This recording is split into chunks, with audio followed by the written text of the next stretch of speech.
वरिष्ठ गवेषक डॉक्टर सुशांत साहू महोदय को अनुरोध रखुची तांकर संक्षिप्त वक्तव्य एवं महाप्रभुंकर लीला संपर्क रे वर्णना करिवे।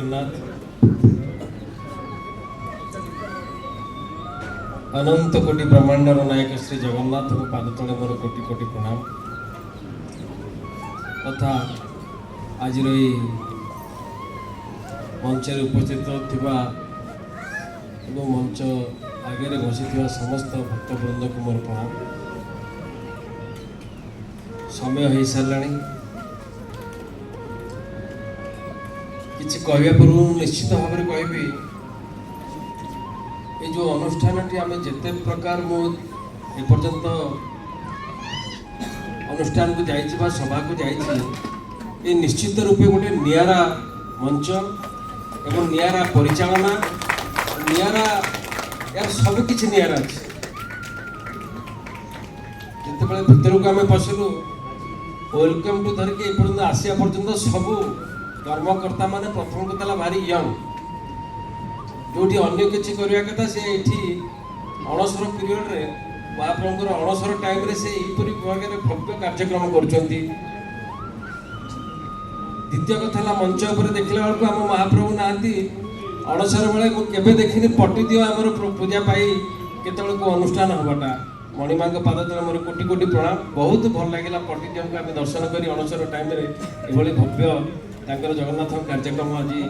उपस्थित हबार सौभाग्य पाइछे। मुझे अनुष्ठान को बहुत बहुत धन्यवाद सह कृतज्ञता जनाऊँगी आज आमको ये निमंत्रित कर मोर ना कहवा आगु गोटे शब्द आपण पाक आसे लीलाक्षेत्र कांकड़ शिखर आसते शुणी थी पारती केते जन हुए तो कहते लीलाक्षेत्र पुण कांकड़ शिखर कौन। प्रथम कथा लीलाक्षेत्र आम एबे शुणुचे आ गोटे श्रीक्षेत्र आम तो श्रीक्षेत्र जानते जगन्नाथ पुरी में अच्छा श्रीक्षेत्र पुणी लीलाक्षेत्र कौन।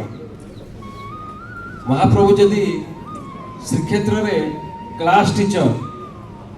बसिकी राजभोग राजकीय शोभा पाई लोक मान जहाँ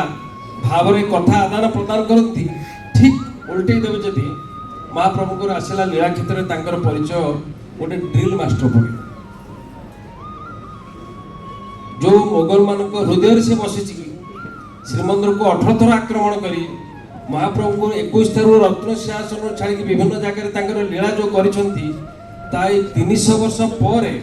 1000 वर्ष पर आज प्रस्फुटित होची। किसी गवेषक से लीला क्षेत्र पर गवेषणा कर महाप्रभु कहीं एमती कले जे अनंत कोटि ब्रह्मांडर नायक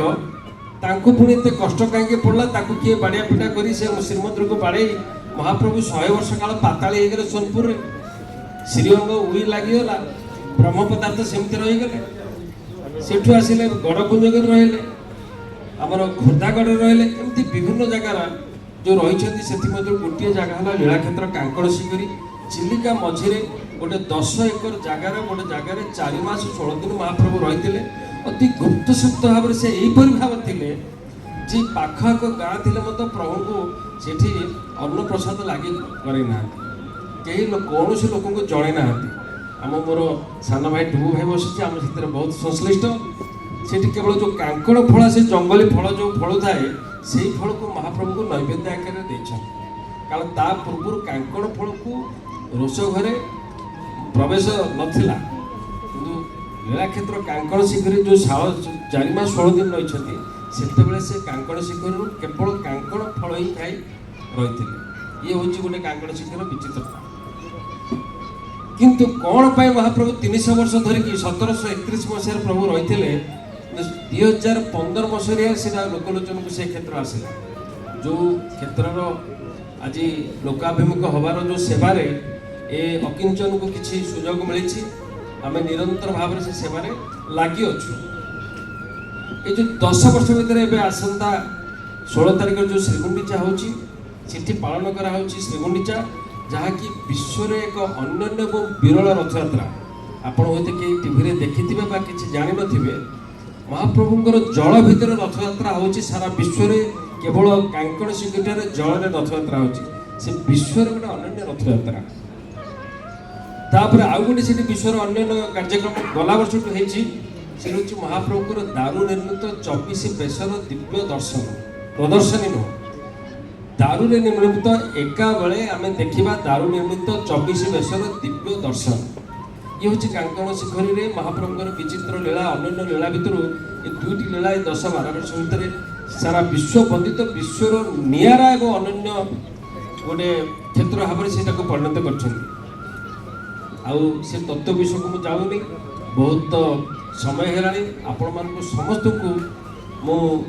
साधारण निमंत्रण जनाऊँगी